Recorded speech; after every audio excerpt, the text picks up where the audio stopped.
it's bad, right? Good, bad, ugly. Yeah, like me. I mean, no, wait, who? What?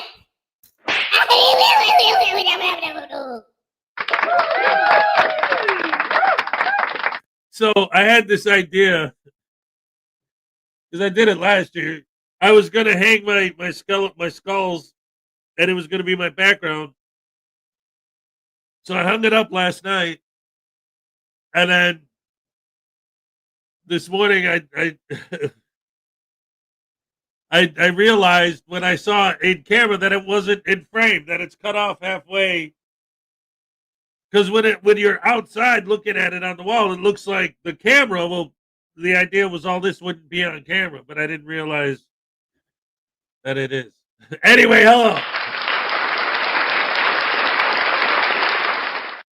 So StreamYard came out with this thing just today, for today. It's these little like pictures here that you could do. See that?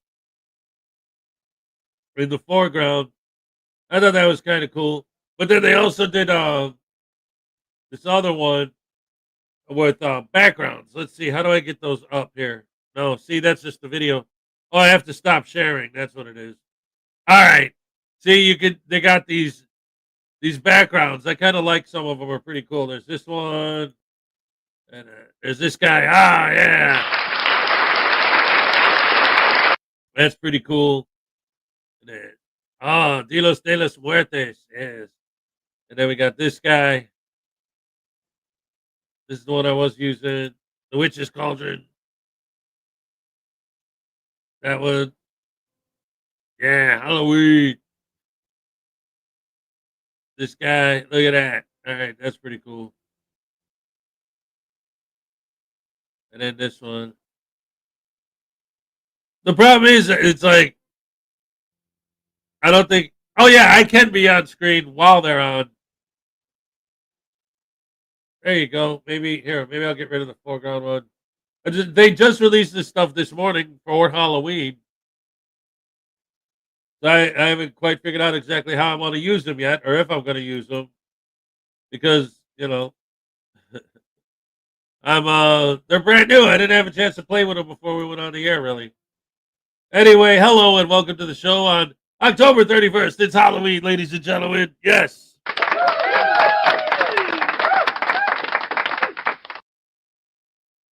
Yes, that's right. We're here this morning and we are live, ladies and gentlemen. We got Terry Barnes. Number one with the bullet. He says, good morning, God bless. God bless you too, sir, and here's your happy dance. All right, thank you. I said thank you. Yeah, there you go. Donna Ray, good morning. Just popped in to say hello. Hit the like button and have a great weekend. Not feeling too well, go back to bed. See you on Monday. All right, you have a good rest. Take care of yourself. All right, thank you for popping in. P. Barnes, I'm sorry to hear that, Donna Ray. Hope you feel better. Yes, absolutely. Stephen Robinson, what's up, everybody? What's up, everybody? Voodoo, just wait until the trick-or-treating. Tonight, Jason is coming for you. No, I don't like it. No. Come on, don't say that, man. That's not cool. I don't like that guy. He comes through the window and grabs you off the couch. Yeah, man, and now I'm not going to sit on the couch for a week. This is not good, man. Are you serious? Is he really coming? Is he really coming? He is? Oh, no, you can't do this to me, man. I don't like it. Stop it, please. Oh, I'm scared.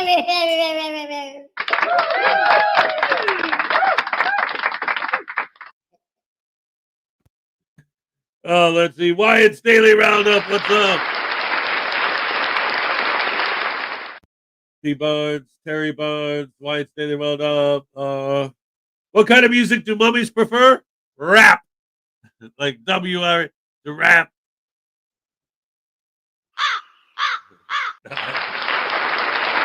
That works. Rap music. Let's see.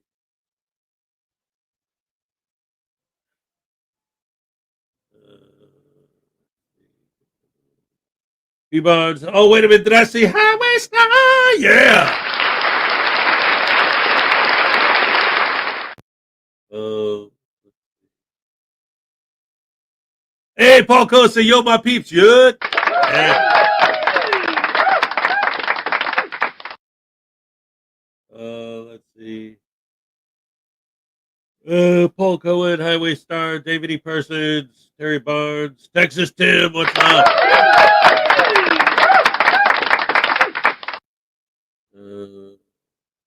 Oh, look at this. We got a 12-month membership milestone from Paul Cohen. Happy Halloween and taste that voodoo doll. That's what I'm talking about. Oh, man. Oh, no. Look, man, let me tell you a story, man. Here's a little story about a man named Fred, a poor man. Oh, crap. Hold on, man. I gotta clear my throat. Let me clear my throat. Kick it over here, baby. Pop. And then all the fly skivvies feel the beat. Drop. Pulling out a corner on a hot summer's day. Just me and my taser and, oil of Olay. Yeah, you get it? No? What?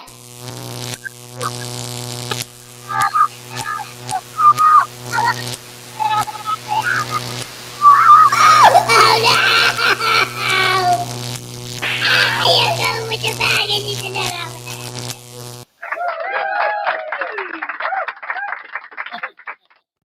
Oh, I love it. Oh, thank you so much. P. Barnes, Texas Tim, Highway Star, Wyatt. What did everyone say to News Now Voodoo at his Halloween stand-up comedy show?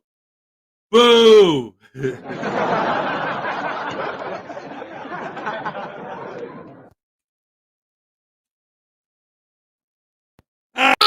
Barnes, you jumped the shark, man. You ruined the surprise of my stand-up special for Halloween, so I'm just gonna go into it right now. Alright. What do you get when you cross Dracula, the Mummy, Frankenstein, and the Wolfman? Cops are bad. What is a vampire's favorite food? Bad cops.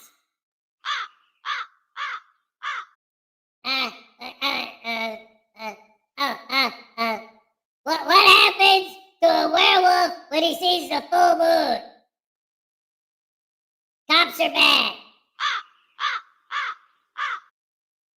Detroit?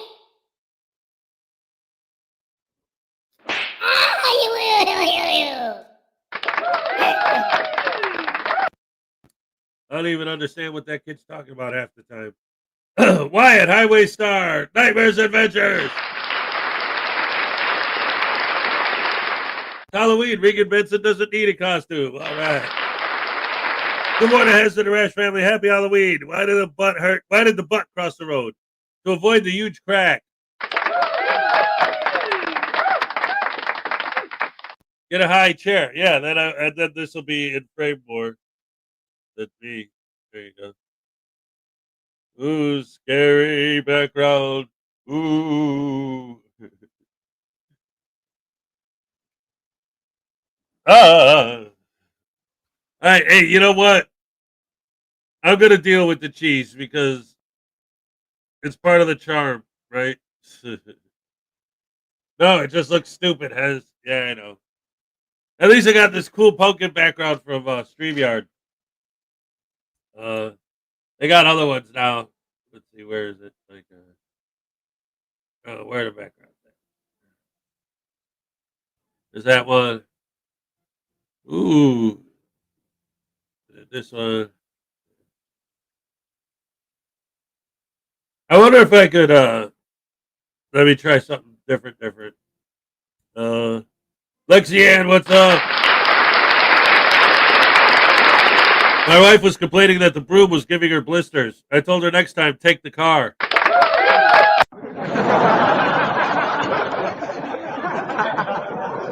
Lisa Alcazar, what's up? I made a Frauditor. So Yeah, you were supposed to show me the video, send me the video so I could show it, man. Because that'd be brilliant. Is Tiny here? I haven't seen Tiny. Son of Ramadeg, what's up? There she is. All right. We got this. Tomorrow. Okay. I didn't see it. Hez will be debuting my new Frauditor video tomorrow. The idiot was at the post office as I drove by. He ended up running away from me in shame. All right.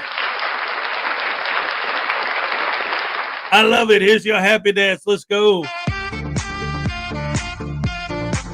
All right. Thank you so much. Yes.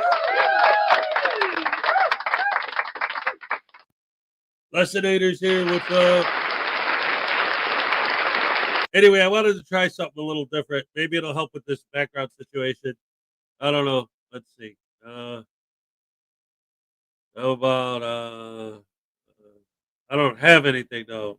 I don't have anything good. Oh, maybe I could figure something out. Let's see. Hold on a second. I've got to play with the settings here for a second. Oh, you know what I'll do? I'll play a video while I'm doing that. Here we go. Ladies and gentlemen, we're going to start off the Halloween edition with some awesome sandwich sauce.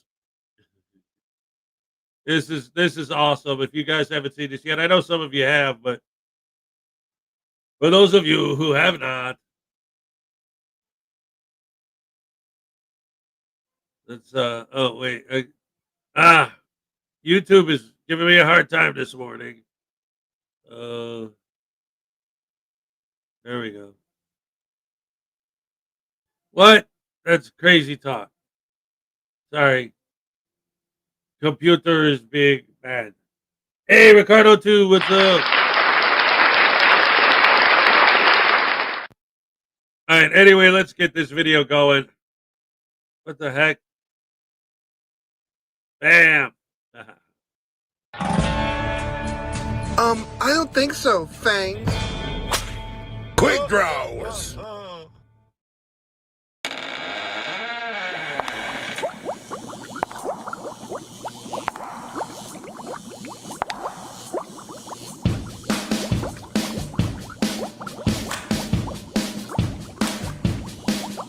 I was at the DMV in the afternoon when my ears picked up a bombastic loon. For a loser and his gimbal began to film. And suddenly, to my chagrin, He did the film. he did the frauded The fail. frauded film. He couldn't make bail. He did the film. He spent the night in He jail. did the film. He did the frauded fail. From a sergeant's house in Groton CT to the great Northwest where the kitty deceives. Goat boy and his goat try to steal an abode, and I hope he gets a jolt from P-Bond's electrode. He did the film. He did the frauded The fail. frauded film. He couldn't make bail. He did the film. He spent the night in jail. He did the film. He did the frauded fail. The West Coast crew was having fun. Cali's finest continued to bum. The guests included Eagle Nick Audit, Garden Gnome, and his son. DMA was lucky a hack came to help, but USV Cordova is still on his shelf. Banshee Regan is about to latch, so everyone light a match. He did the film. They did the frauded fail. The frauded film. They couldn't make He bail. did the film. They spent the night in jail. He did the film. They did the frauded fail. Out from his van, Glenn did spring. Seems he was troubled by just one thing. Opened the lid and shook his leg and said, "Whatever happened to my bucket of ham?" He did the film. It's now the frauded The fail. frauded film. He couldn't make bail. He did the film. He spent the night in He jail. did the film. It's now the frauded fail. Now that everything's cool, cops are getting wise. And the frauded fail is starting to rise. For us at the one days, keep this in mind. If notice came by email, tell them Randall served you. The film. Then you can fraud it, The fail. frauded failed. They couldn't make bail. He did the fail. They'll spend the night in He jail. did the fail. Then you can fraud it, fail. Oh, feeling good, my peeps. Easy, Eli, you impetuous boy. Yeah, my peeps. Feeling good, my peeps.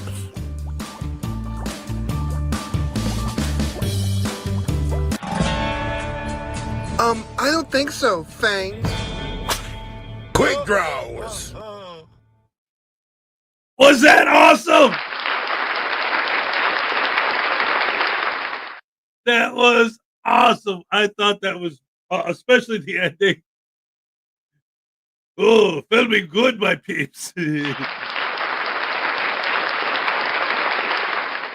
man, that was wild. All right, I don't have a green screen, but I'm trying to use this at least to have a spooky background since the one I tried to put up didn't work. That was amazing. Yes, that was great. Yes. Applause for Frauditor Roundup. Absolutely. That was great. I dig that. I love it. I love it. I love it. Anyway, here we are, guys. We're live. It's Halloween. Yes. Today's going to be a weird day because, like, I know for a fact, because at my work, the last day of the month is always the worst day. It's the last day of the month, so I know work's going to be terrible. It's going to be cold. The high today is supposed to be like 53 or whatever. I don't know. But afterwards, both of my boys are here. They're going to be here when I get home. I'm going to get home. We're going to go trick-or-treating. And then, so last week, we watched The Frankenstein and The Bride of Frankenstein. And then during the course of the week, we watched Christine. But my older son wasn't there. But then with my daughter, we watched Saw. Minnie has obviously didn't watch that one. But last night we watched the original Dracula. And then tonight we're gonna do either the Mummy or the Wolfman. Possibly both. Maybe watch one, but we'll see. I don't know, because it's the weekend, we could stay up late. But I'm leaning towards the Wolfman, but they wanna I think we're gonna watch.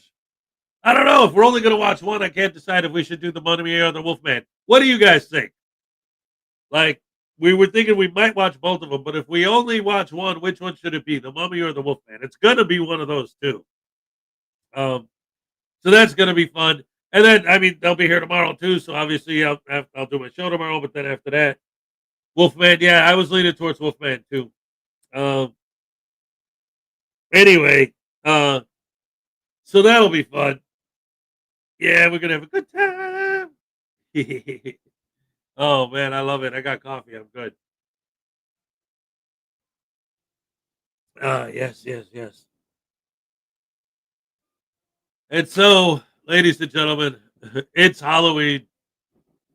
So I'm going to do my annual tradition. There's a short story that I wrote years ago called The Ghoul of the Grove. And I made a video of me reading it out loud. And I like to show it every Halloween. So we're going to do that right now. Hope you guys enjoy it. I hope my viewership doesn't go too low after this, but we'll see. All right. Boom. All right. Here we go. Oh, wait a minute. We got $2 from Uncle Arnie. Zap News Now Voodoo. It's fine Saturday the 14th on YouTube. All right, let's go. I don't know what you're talking about, man. Wait, what is this thing popping in my face? Turn that fake background off as it's messing up my close-up. Hey, I'm ready for my close-up, Mr. DeMille. My face keeps disappearing. I knew Halloween was bad. It keeps making my face disappear. I don't know what's going on, man. Help me. It's not right, man. Come on, Hez, turn the thing off. You don't know how? Oh, there you go. Much better. Yeah. All right, my butt hurts. Wait, what? No, come on. I don't want to get zappified. That's not cool, man. Come on, Uncle Arnie. That hurts. You know that. It's a, ow. Come on, stop it. Ow. Ow.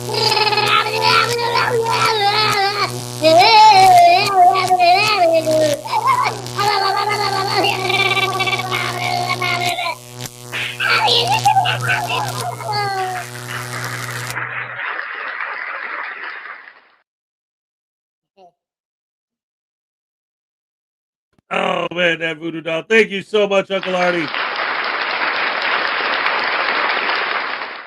Take it like a champ, News Now Voodoo. Yeah, that's right. You deserve every tasting you get, boy.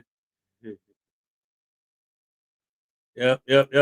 He's a bad boy, bad boy. What you gonna do? What you gonna do with News Now Voodoo? Oh, I wonder if I could combine these now. Because they got all this stuff they added for Halloween. Like I got this, and then can I put this on top of it? Oh yeah. There we go. Make it all Halloweeny. I'll put the pumpkin there. There you go. Wait, where's the trick or treat? Trick or treat. Yeah. The skeleton. All right. Yeah. And since it is Halloween, wait a minute. Where is it? I got so much not anything. Oh, there it is. Yeah. Is Sue Bear here? Did anyone see Sue Bear? There she is. All right.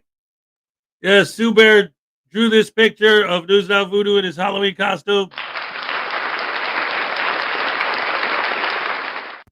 Thank you so much, Sue Bear, for that.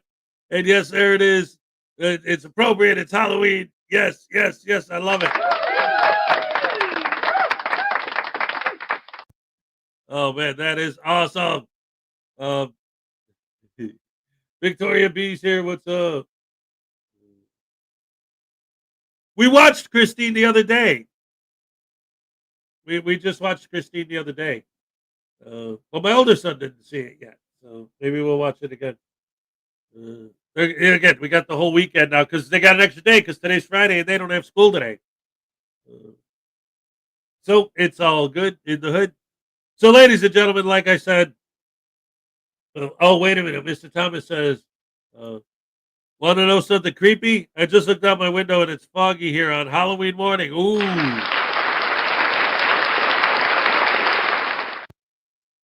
Well, I just looked out my window and saw some guy staring at me, which was really weird, especially since we're on the second floor. Well, that didn't work. Let me try that again. And that was really creepy, especially because I'm on the second floor.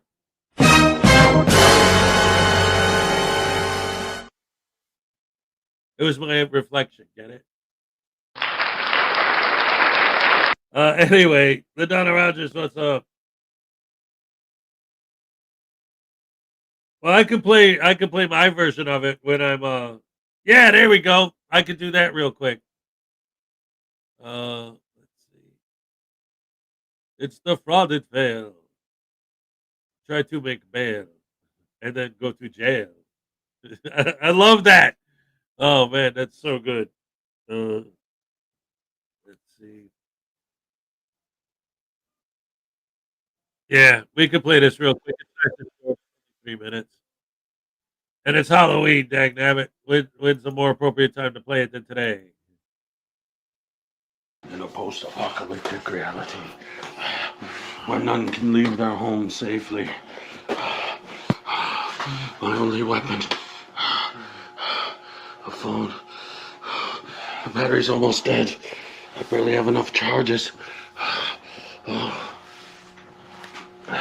I need to be able to play copyrighted music. I hope I'll be able to survive. I need supplies. I'm almost out. There's food in the shed. I know there's food in the shed. I have to go.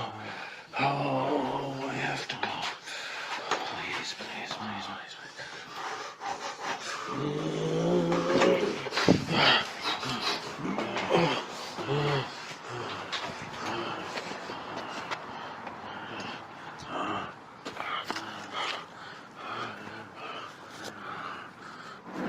There is no expectation of privacy in public. There is no expectation of privacy in public. No, please, no. If you don't want to be filmed, you should stay home. First Amendment protected activity. You shouldn't leave your homes if you don't want to be filmed. Oh no, copyright. That'll buy me a few seconds. Gotta get in this shit. Come on. Oh, come on.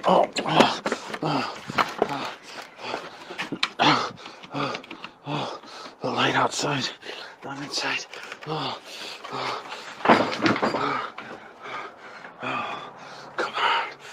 Where's that supply? Food. There's no expectation of privacy in public. That's the war the world where everyone has to be afraid to leave their house. Stop it! No!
All right. Happy Halloween. Michelle, is it too early to drink? It depends on what continent you're on. Yeah, I agree.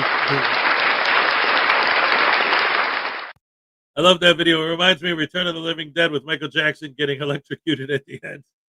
Oh my goodness. That's okay. Less than 8 or Tiny Chihuahua. Who else? Anyone else I didn't say hello to yet? Mother of Pearl is here. All right, here we go.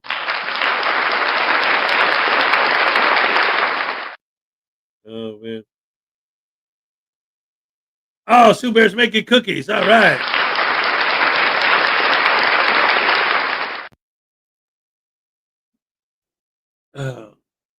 Uncle Artie's gonna have 30 beers tonight.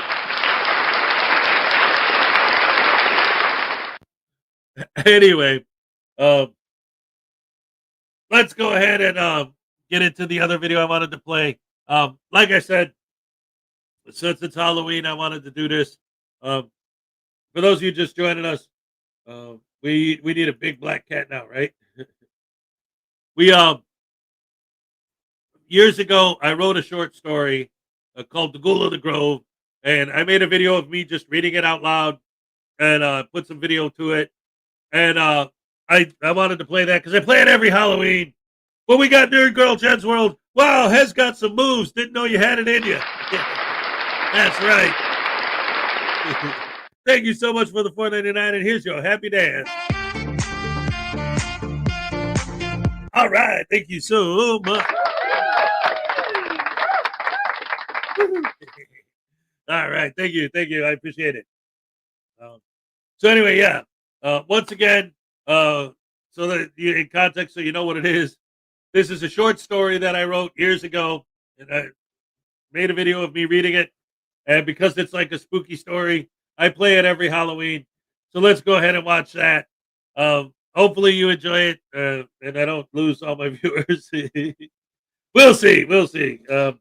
Anyway, let's go ahead and check it out, guys. It's called "The Ghoul of the Grove," written by me, Hezokuai. Woohoo!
Jimmy was lost in the woods. Fearful for his safety, he trudged through the mud as best as he could while trying to conserve energy just in case.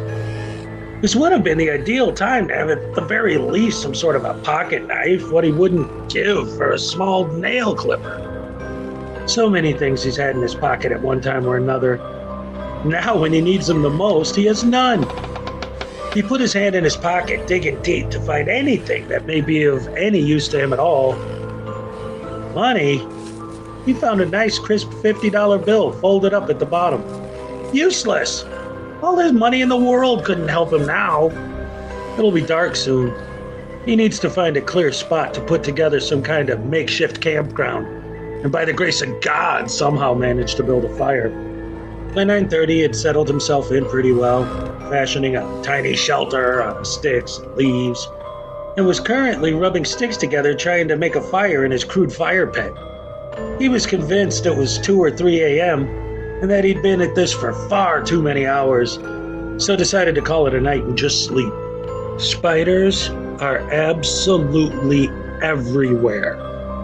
You don't always see them, but they're always there. Well, Jimmy didn't know this, but he found out soon enough. When he awoke, it was still dark. The moon illuminated the area quite nicely, actually, and Jimmy, feeling fully refreshed, decided to get an early start.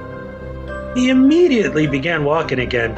A relatively intelligent young man, he was, however, raised well within the confines of the big city, and though clever, really had no experience in wilderness survival at all. By noon, he was sunburned, dehydrated, confused, and feeling rather ill. The entire left side of his face was numb, and his only thought now was finding water. He began to panic, and spent the next 20 minutes or so running aimlessly, crying, cursing fate, and seriously considering drinking his own urine. Suddenly, the numbness in his face was replaced by an intense burst of pain. Immediately, he grabbed his cheek as he screamed in agony. After a moment, he removed his hand from his face to find it covered in a disgusting combination of blood and pus. He realized now that the left side of his face had become completely paralyzed, as he laughed hysterically for a good 5 minutes before passing out, exhausted in the thicket. There are two completely different accounts of what happened to him that evening, depending on who tells it. Only Jimmy knows for sure, and he hasn't muttered more than a single nonsensical statement since before being committed. The official version from the Illinois Department of Parks and Recreation is that he simply slept through the night and his body fought off the infection from this spider bite. The secondary version, which is these days told mostly as folklore around the local residents' fireplaces at night, or among teenagers trying to scare each other, to me, actually represents a much more accurate account of Jimmy's experience. Whether completely precise in every specific detail or not, it opens a window into his mindset at the time, and makes his later actions much more understandable. Besides, the official version is just plain boring. Before I get into all that, let's establish some events that are absolutely recognized fact. Some of you may have read in the newspaper at the time. It started as a hazing, his new teammates getting him blind drunk and then dumping him in the center of the woods where he had never been before. Terrible idea. Jimmy was at all times no more than a few miles away from civilization, but with no frame of reference, he was hopelessly lost. He suffered from a ghastly spider bite that, having been untreated, contributed greatly to his delusions. Being an athlete, his physical fitness was a great asset. The Ghoul of the Grove was the title of the first published report of his activities from the local newspaper, the Southtown Star. Before Jimmy was found, many people had already assumed the Ghoul of the Grove was just a local legend and mostly ignored such reports as superstition. Over the course of his 2 years haunting the woods, Jimmy injured 5 people, hospitalized 3, and murdered 2. These are undisputed facts. Now, in some circles, his victim count, however, is hotly debated. Some, who see him as a sort of anti-hero, having dubbed him the Defender of the Dead, try to deny that he ever murdered anyone, arguing manslaughter as opposed to homicide. While others point to a number of unsolved homicides in the area, as well as various local missing person reports, bringing the body count closer to 15 or 20. These are, all of them, conjectures. Whether a result of the spider venom-induced fever frying his brain while he slept, or the effect of the same as he stumbled unwittingly upon a satanic ceremony at the cemetery, there is little doubt that it was the events of that first evening that transformed him into the ghoul or the defender, depending on your point of view. Bachelor's Grove Cemetery is considered by many one of the most haunted spots in the United States. Leagues of amateur as well as professional ghost hunters have studied it extensively, as well as being visited regularly by generations of young people looking for a good scare. It's also a mecca for vandals and a variety of presumably satanic cults. Growing up on the southwest side of Chicago, I'd always heard stories about it, and had several friends who requested anonymity in this article, so I'll refer to them as Jack and Danny, that visited there often at night, taking pictures in hopes of finding some proof of the existence of the supernatural. I tagged along several times, as visiting Bachelor's Grove was almost a rite of passage for kids in the area, but ultimately found the entire enterprise only depressing. Witnessing the graffiti on the tombstones and half-dug-up graves served only to sour my stomach. It was during one such visit that I observed several disturbing things. There were the remnants of a large fire in the center of the cemetery, charred wood and ash placed very deliberately in the shape of a pentagram, shattered beer bottles scattered around in a manner that could only have been caused by someone throwing them at the tombstones. And most disturbing of all, a large tree limb on the ground from what was until then known as the hanging tree.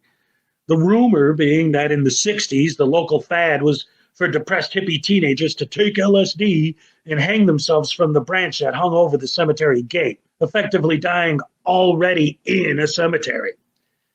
That very branch was the one that lay on the ground now, obviously not sawed off but cracked, as though, we assumed, someone had recently tried actually hanging themselves from it and it broke. This experience stuck with me. And when I first heard the story, the unofficial version, that is, of what happened to Jimmy that first night, everything I saw when I was there was mentioned, as though we had arrived a day or two after that first night. So, about 18 months later, I was sitting in my basement watching TV when I suddenly was startled by a frantic knock on my door. I opened it to find the same two friends I had visited the cemetery with in a very agitated state. "Dude, I need a beer, man. Like, now," said Jack. And Danny nodded at me with an uncharacteristically serious look in his eye. Not even a hello, as they pushed their way past me directly to my refrigerator and helped themselves to a cold one. They sucked down their drinks in record time, grabbing another one each, and were chain-smoking Marlboros like they wanted cancer now. So agitated was their demeanor that for a moment my heart began to break as I assumed they had come to announce they had finally made the mythically inevitable move from marijuana to cocaine, as I had long feared due to their excessively addictive personalities. However, as it turns out, their tale was far less worrisome, yet no less startling. It seems that evening they decided to once again go ghost hunting at the cemetery. Being frowned upon by local law enforcement, entering at night is a tricky business, and one's best bet is to park quite a distance away and sneak in through the woods. As they made their way deeper into the wood, they began to notice a pungent stench, which seemed to follow them as they walked. At first they thought perhaps it was the scent of a dead animal, but as they continued they could hear the rustling of leaves, and it became clear they were indeed being followed. Stalked by a hungry animal, perhaps? Their fear began to grow. The closer they got to the cemetery, the stronger the stench. As soon as the tombstones became visible in the distance, they were immediately confronted by the source of the horrible stench, a naked man. They said he was absolutely filthy, thin as a rail, with rotten teeth, long matted hair, and a long, scraggly beard. Half of his face was hideously deformed, and he carried a walking stick that gave the impression that this was more than just your run-of-the-mill homeless person, but an honest-to-God, full-time resident of the woods. They kept talking about his walking stick as the most striking piece of evidence that he lived in the woods full time and had been there for quite a while. The way they described it, it was covered from tip to toe in intricate, highly detailed carvings, not nice, smooth, professional style carvings, but they were crude and chaotic. It was obvious that the man had spent an insane amount of hours working the wood with some kind of blunt tool, perhaps a pointy bit of stone. The actual tip was a very dangerous-looking, jagged mess of pointy bits of wood, like a fishing spear. Their color a deep shade of brown that seemed to be created by dried blood. What did he say? I asked. He didn't say shit. He just looked at us with this look, man. I don't know, said Jack. Like Charles Manson, said Danny. So what happened? I asked. We got the fuck out of there, Jack replied. Hell yeah, Danny added. When I first read the article about the Ghoul of the Grove, I knew it must have been the same man. That was how my obsession with this story started. The combination of having witnessed with my own eyes the aftermath of that first night within a day or two of it, and my friends having come across him directly, sparked my curiosity to a degree I could not have imagined before.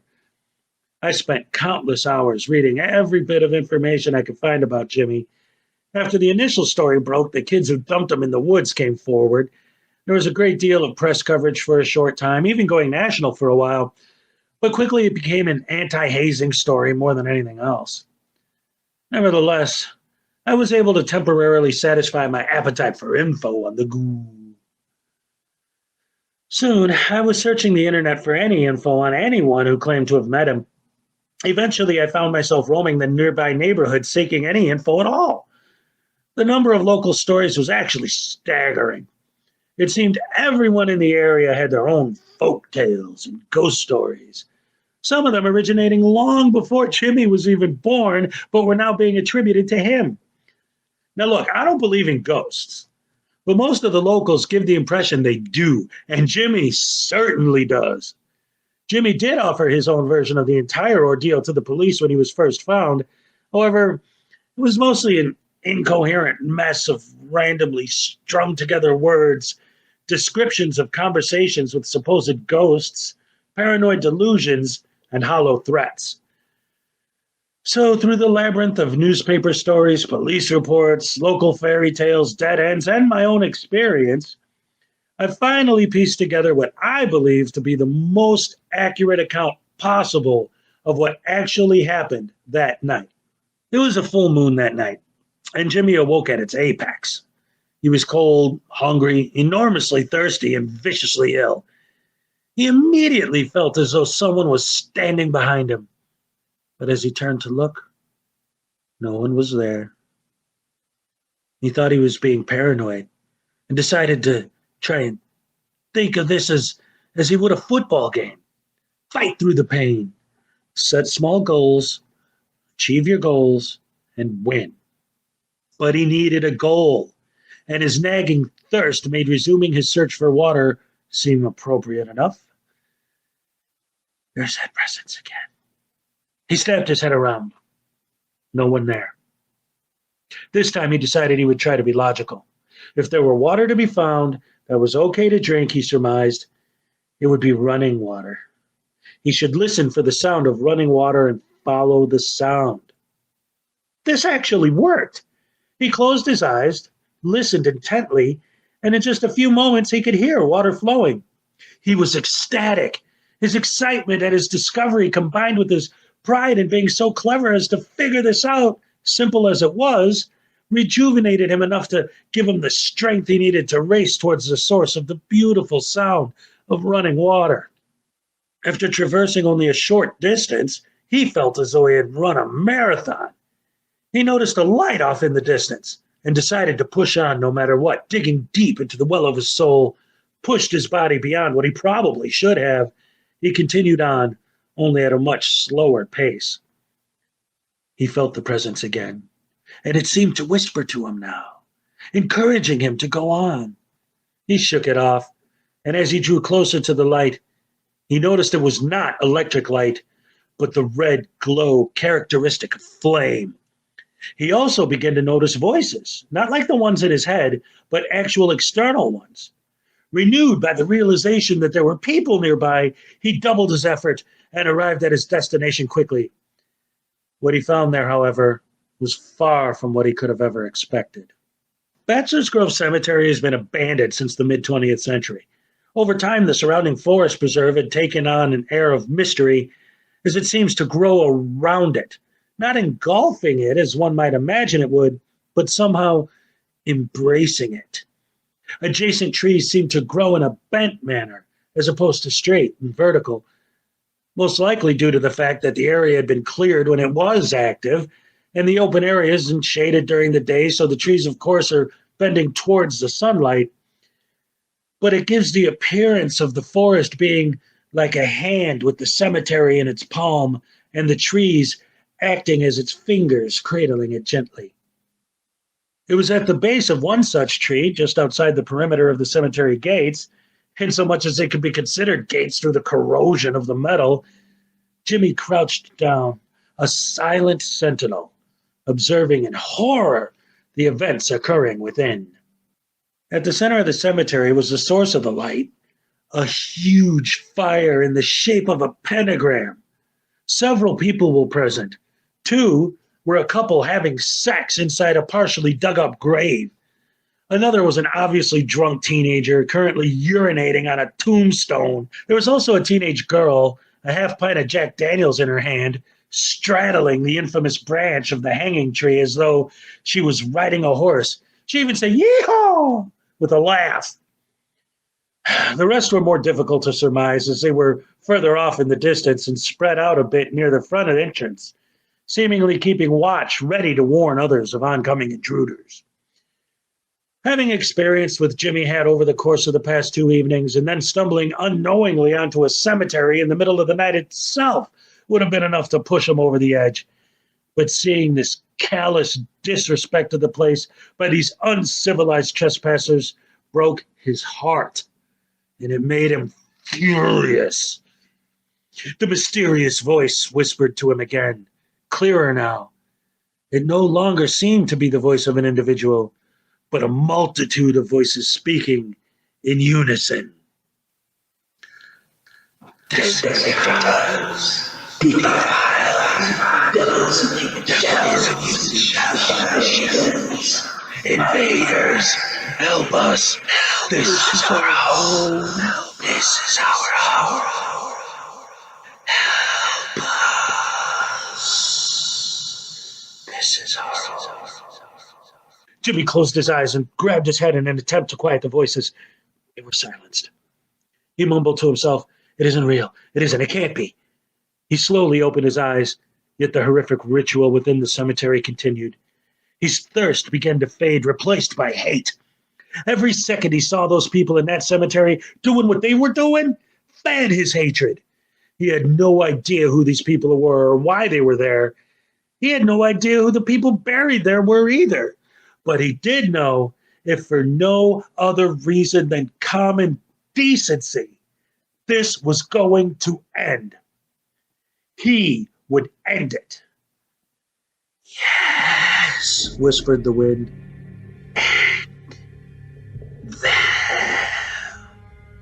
Now, crouched down in a nearby shrubbery, Jimmy stealthily made his way closer, taking in the scene and forming a plan of action. He meticulously made mental notes of every possible entrance and exit, every hole in the fences, the location of every tombstone, and every branch on the ground. He imagined the layout of the cemetery as though it were a football field, and the people inside as the other team. He gathered up a few handfuls of small stones and filled his pockets with them. He took out that $50 bill and began to implement his plan. He had noticed it was a particularly windy night. He was going to use that to his advantage. The couple having sex were the easiest. They were already distracted enough. The girl in the tree would, at best, be able to toss the whiskey bottle at him, as getting down from the branch would take some time. The drunk guy would also be easy. He was skinny, and Jimmy had been in fistfights with drunken linemen. No, the challenge was the unknown, the mysterious figures wandering at the outskirts. His plan was to position himself well within range of getting off a couple of good headshots with his stones to the mystery men, waiting for a good breeze that would pull the $50 bill into the eyesight of the drunk guy. He would let go of the bill, sending it into the cemetery. The dude would see it and chase after it. While he was busy with that, Jimmy would throw the stones at the mystery men, taking them out quickly, then would run into the cemetery, tackle the drunk, pound his face for a few seconds, and then immediately make his way back to the guy having sex, who would surely be distracted by trying to put his pants on, and tackle him down as well. The women would be an afterthought. He would then admonish them for their actions and banish them from the cemetery. Well, that was his plan anyway. The reality of it was far less fortuitous for him. When he let go of the money, it simply blew away, completely unnoticed. The stone he threw at the nearest mystery man merely grazed the side of his face, causing him to immediately summon his fellows, gathering quickly into a search party. There were 3. And as they also gathered up the 4 from inside the cemetery, there was now a party of 7 hunting for the stone thrower. Jimmy's heart began to race. Adrenaline filled his veins. For the briefest moment, he considered fleeing, but the voices came back. We are here. Do not fear. Do not fear. Fear us. You're the dead. You're yours. We are you. You are change. We are you. We are you. At this, Jimmy snapped. Pure vicious, visceral instinct drove him into a frenzy as he lunged out onto the closest person he could find. It was the drunk that urinated on the tombstone and broke the bottles. Having him on the ground, Jimmy beat him with a brutal ferocity, breaking his nose and knocking out several of his teeth in a matter of moments. He also broke his own hands just as quickly. The others jumped in, knocking Jimmy off of their friend. The guy who was previously having sex in the grave was sitting on Jimmy's chest, while the others cheered him on. However, upon getting his first good look at Jimmy's now severely grotesque facial wound, as well as catching a glance of the madness in his eyes, he hesitated, and Jimmy took full advantage of this moment of hesitation. With his good hand, he gathered up some dirt and used pure power to flip over, smashing his attacker in the side of the head with his elbow, all in one motion. He then tossed the dirt into the eye of the next closest person as he popped up onto his feet and immediately ran into the cemetery. Jimmy's head was full now of hallucinations. Besides believing he could hear the ghosts of the cemetery residents, the group that was chasing him now appeared to him as macabre demons, inhuman creatures that needed to be stopped at all costs. His own pain had become a non-issue, as the combination of spider venom and adrenaline in his veins made him quite numb. He was well aware of this as well, and used it to his advantage, making his way to the center of the flaming pentagram, challenging his pursuers to enter after him. And although he did suffer some minor burns on his way in, the center of the pentagram itself was clear of any flame, but the surrounding burning logs were creating an intolerable amount of smoke. Coughing aggressively, he ducked down low to the ground and readied himself for the forthcoming attacks. Maintaining a heightened awareness, peering through the smoke in every direction, he bounced slightly in anticipation. No one came. Jimmy's eyes watered with intense irritation as his coughing increased. As the smoke continued to sink into his location with greater frequency, he realized why his foes were not attacking. They were tossing more wood onto the fire. They were going to burn him to death or smoke him out. Whichever their plan, he knew now he could wait no longer and had to act. Thinking quickly, he removed his shirt, tore it into 2 pieces.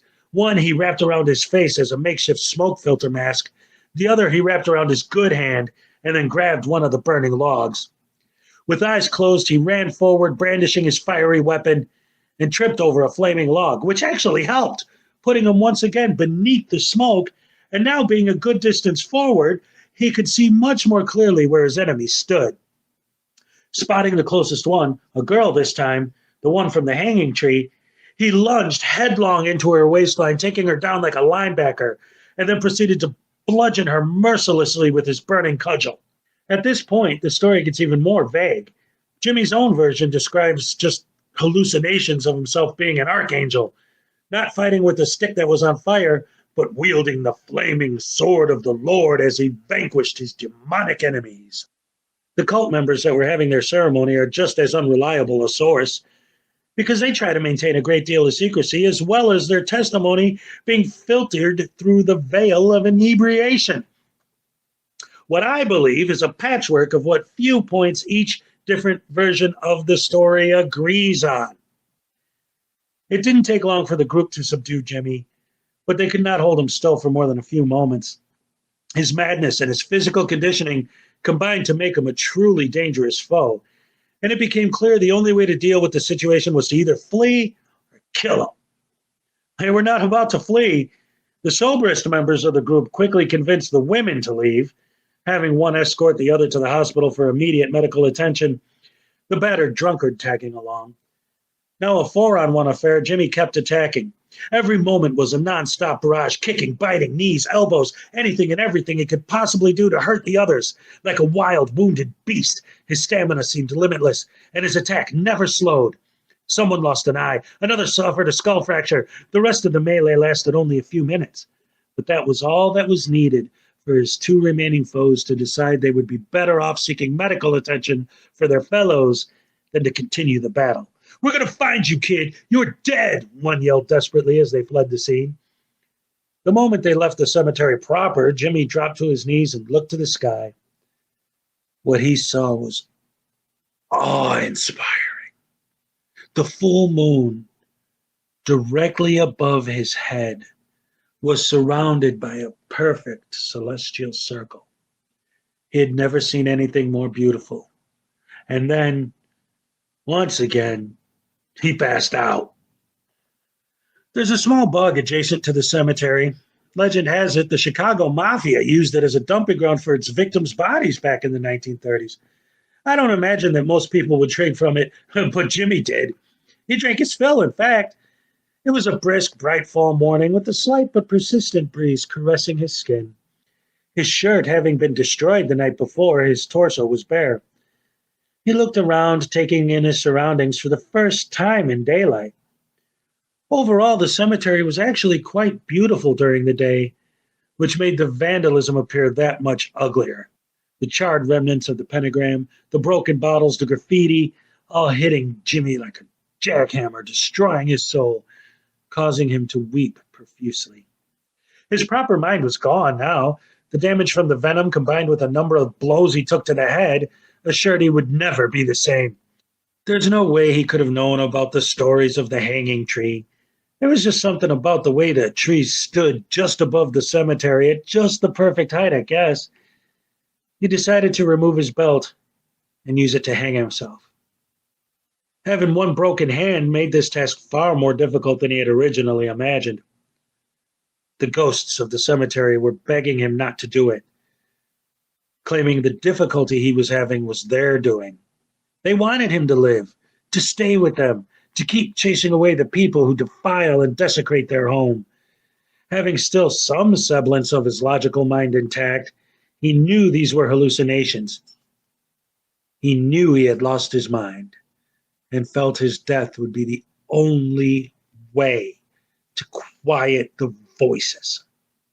So he continued on, and in time had attached himself securely to his makeshift noose.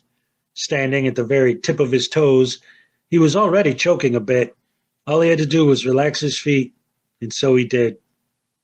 Instinct immediately kicked in, and he began flailing around frantically. His weight, his motion, and the old age of the tree combined to crack the limb of the tree, dropping him to the ground before he could die. As he coughed and wrenched his body, desperately trying to get more oxygen, the ghostly voices came back to him. They told him they broke the limb for him. They saved him so he could save them. And finally, they could rest in peace. This time, he believed them. And what was left of his mind thought there was no reason for the tree limb to break without outside interference. He decided he was not crazy after all, but that all of this was indeed real. It was at that moment he became the guardian of the grove. The rest of the story, most of you probably already know. He survived living like an animal in the woods, getting to know each tree, each rock, every inch of the woods like the back of his hand, gave him a great advantage against all intruders. No one entered the cemetery without him knowing about it. Yet he only ever attacked vandals, and did so most viciously. Ghost hunters and casual visitors were rarely made aware of his presence, attributing their feeling of someone being there, watching them, or following them to the heebie-jeebies. In time, however, the number of stories of people being attacked in the area by some wild man had become too numerous for the authorities to ignore. Once the first dead body was found, the police searched the area, but it was haphazard, as until he was found, no one actually believed there was a wild man living in the forest. It wasn't until years later, when the teenage son of a politician went missing, that a full-scale manhunt took place, and Jimmy was arrested. At his initial interrogation, he told his story of ghosts and demons and angels, but soon after sank into a silence that would never be broken but once. The day he was convicted to spend his life committed to a mental institution for the criminally insane, he was given the opportunity to make one final statement. The following is the transcript verbatim. What am I going to do? Drop back 10 yards and punt. Your conscious, your subconscious, the viewer's conscious and subconscious as well. Having spent a myriad of days lambasting my own self-inflicted wounds of self-doubt and hedonistic virility through the most difficult expanses of fervent retaliation, I have fallen within the more virtuous feelings of benign relief than forlorn despair. Total immersion into the brilliant imagination of a juvenile awareness linked into the most disparative manipulation of consternation alerted me to the realm of pursual of humiliation. Disillusionment? Central. My needs? Inconsequential. Why do I try? To fail? To try again? To fail, to try, is to die. To survive is instinct. But there must be more. Is there?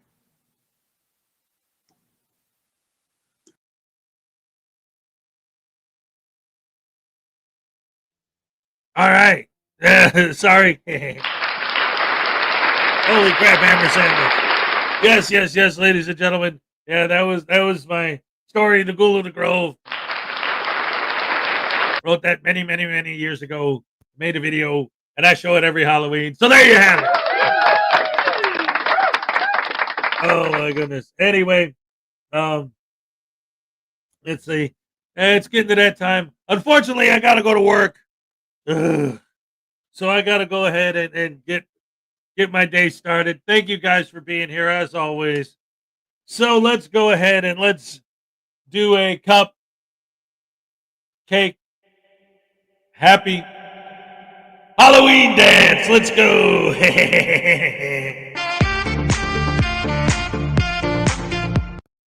Boo. All right. Okay. All right.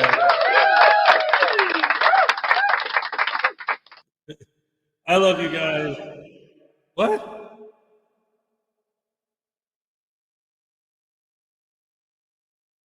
Hello? What the heck?